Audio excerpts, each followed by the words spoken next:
Hey guys, so I decided to make a video series dedicated to the 12 principles of animation, as described by the legendary animators Frank Thomas and Ollie Johnston. So the first principle is squash and stretch. This is the principle that animated objects will get longer or flatter to emphasize their speed, momentum, weight, and mass. Here's a bouncing ball that has squash and stretch. And here is one without squash and stretch. See the difference? The amount that an object squashes and stretches says something about its mass. The more squash and stretch, the softer the object. The less squash and stretch, the stiffer the object. This first one looks like a water balloon, and the second one probably would be a bowling ball. Squash and stretch applies to characters too. Look at how this figure is stretching from the speed that he's coming down with, and then he squashes after he lands before settling in his pose. You can also use squash and stretch to exaggerate facial expressions. Let's add some squash and stretch to this face. When his eyes are closed, his face is squashed, and when he opens his eyes in disbelief, his face stretches up and settles back to normal. It's very important to keep the volume of the object consistent. This is what a lot of people mess up with when they're first trying to do squash and stretch. They'll elongate the ball like this and flatten it like this. This is what you should not do. The overall volume of the ball must be the same. So as the ball gets longer, it also gets narrower.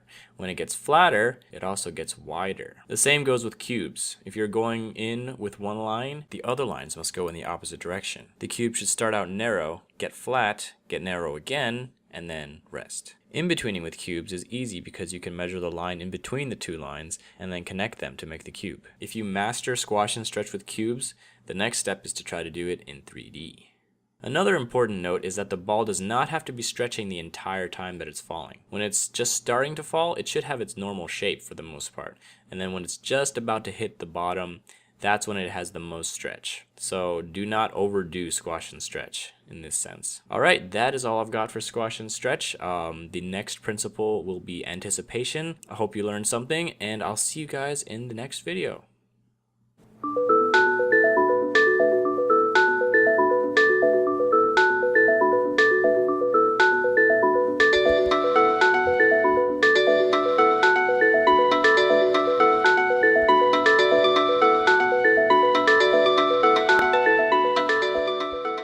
This video is based on the 12 principles of animation as described by Frank Thomas and Ollie Johnston. Alright, the second principle of animation is called anticipation. This is when a character prepares for an action to give the audience a clue as to what is happening next, as well as to make the action appear more realistic. One example is when a character is about to jump. Before leaping into the air, he has to prepare for the action by crouching down to build energy. It's like a spring that coils up before releasing. Look at this character jumping without any anticipation. It looks very unrealistic because the energy to jump comes out of nowhere. Here's another example, a punch. To add power to the punch and communicate to the viewers that he is about to punch, he reaches his arm back and then punches. By contrast, having no anticipation results in a very weak punch. You'll see this in a lot of cartoons. Before running, a character will wind up before taking off. In the previous video about squash and stretch, this face actually uses anticipation as well. Instead of immediately stretching up, the face squashes first to anticipate the stretch and give it more power. Anticipation helps communicate actions to the audience by preparing them for the next action. This can happen in many ways. If a character is about to take something out of their pocket, they make their hand very visible and up in the air before going into the pocket. Otherwise, the audience might miss it and wonder how they got that object in the first place. The most important thing is that the viewer notices the hand and the pocket, so the character cannot be performing any competing actions. Let's say that something's about to happen on the right. A character may prepare for that action by pointing their eyes and head to look in that direction, leading the viewers to also look there. It's important to make it as easy as possible for the audience to understand what's going on without having to watch it twice. But this can also be used to trick the audience too, if you lead their eyes in one direction and then surprise them by having something happen on the other side of the screen. Taking anticipation a step further, you can actually have multiple levels of anticipation. Let's go back to our punch animation, where the character winds up before punching. This animation has one level of anticipation. Now look at this one. The character is actually winding up for his wind up by going forward, then winding up, and then before punching, he throws his other arm back to further anticipate the punch. This punch is very complex. It's actually similar to what a baseball pitcher does when he's getting ready to throw the ball. Alright, that's all I've got for anticipation. The next principle is called staging. So thanks for watching, and I'll see you guys in the next video.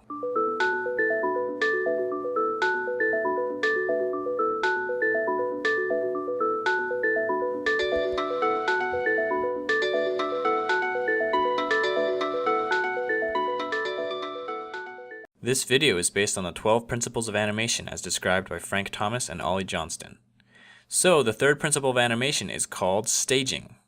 Staging is the presentation of any idea so that it is completely and unmistakably clear. This is a very broad principle because it covers so many areas of animation. It can apply to acting, timing, camera angle and position, and setting. So when you're animating, you want to be in full control of where the audience is looking. You're essentially saying, look at this, now look at this, and now look at this. This control is achieved through staging. All of the elements of the scene work together to move the viewer's eyes around the screen. Here's an example of bad staging. The characters are competing for stage presence, so the viewer doesn't know which one to look at. The camera has a lot to do with this. It's important to know when to be close up and when to be far away. Far away is good for big actions, while close up is good for expressions. Don't have the main action be off to the side. It should be either in the center of the screen or in one of the thirds of the screen. If they're facing to the side, there should be more empty space in the direction that they're facing, unless someone's sneaking up behind them, in which case they would no longer be the main character of the shot. The main action of the scene should be very clear and simple. It can't be upstaged by other things that are going on. This takes attention away from the main point. It should also have proper timing. Let one action finish before the other person starts their action, instead of overlapping them. Sometimes you need to insert pauses if there's something on screen that needs to be processed by the viewer before moving on. Sometimes if there's any text on the screen, you should keep it on screen for as long as it takes to read it out loud 3 times. But it's not just about controlling the viewer's eyes, it's also about conveying ideas. If a character is sad, for example, you want to make sure that the viewer knows that and feels that. If someone's house is supposed to be very poor and decrepit, go over the top to make sure that they get it, and don't have any objects that detract from that purpose. Let's take this scene and give it the staging treatment. This fat guy is eating pizza. The idea that we want to convey is that he is a severe overeater. So let's set the stage more. Let's give him more pizza and put piles of pizza boxes behind him and stains on his shirt. Let's move the camera down below him to make him look bigger. And let's change his acting so that his weight actually gets in the way of his eating, so he can't even reach for the soda without falling over. Now let's make sure to time it right so he notices the soda and then reaches for it. Now the idea is very clear. So that's all I have for staging. The next principle is called straight ahead and pose to pose. So thanks for watching, and I'll see you guys in the next video.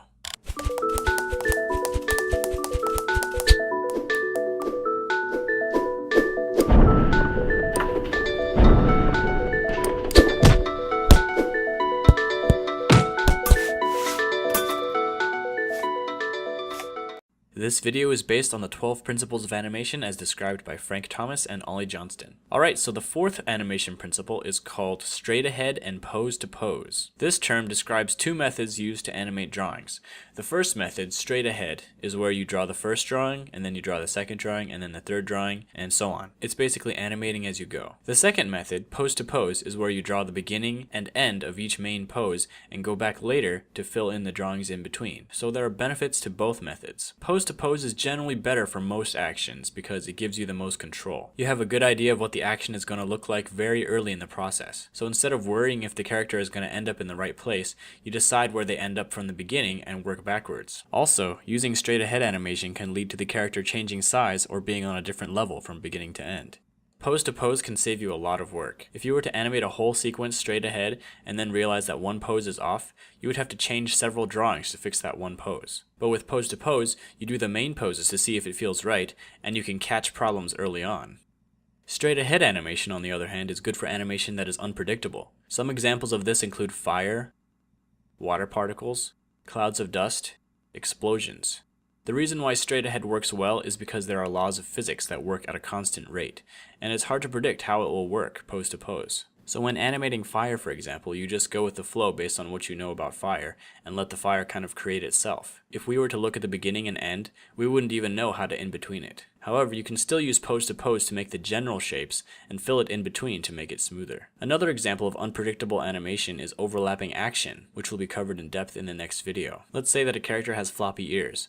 You could draw the figure with his ears for each pose, and just draw the in-betweens accordingly, but another method is to animate the figure using pose to pose without the ears, and then going through and adding the ears using straight ahead. This is good because you can focus on the figure's movements without the distraction of having to do his ears, and you can also focus on the physics of his ears without the distraction of his body's movement. This also applies to hair, tails, and other appendages. When you work pose to pose, there's some vocabulary that goes into it. There are main poses called keys, secondary poses called extremes, and further broken down poses called breakdowns. Make the keys first, perfect them, then decide the farthest the character will go in each direction using extremes, and then decide how you want the extremes to connect using breakdown poses. At this point, you can start in-betweening. Working with this sort of hierarchy will give you the most control, as opposed to doing your pose to pose straight ahead, so to speak. This is like pose to pose within pose to pose, because you are perfecting the poses at each level before moving down to the next level. So that's all I've got for straight ahead and pose to pose. The next principle is called follow through and overlapping action. Thanks for watching, and I'll see you guys in the next video.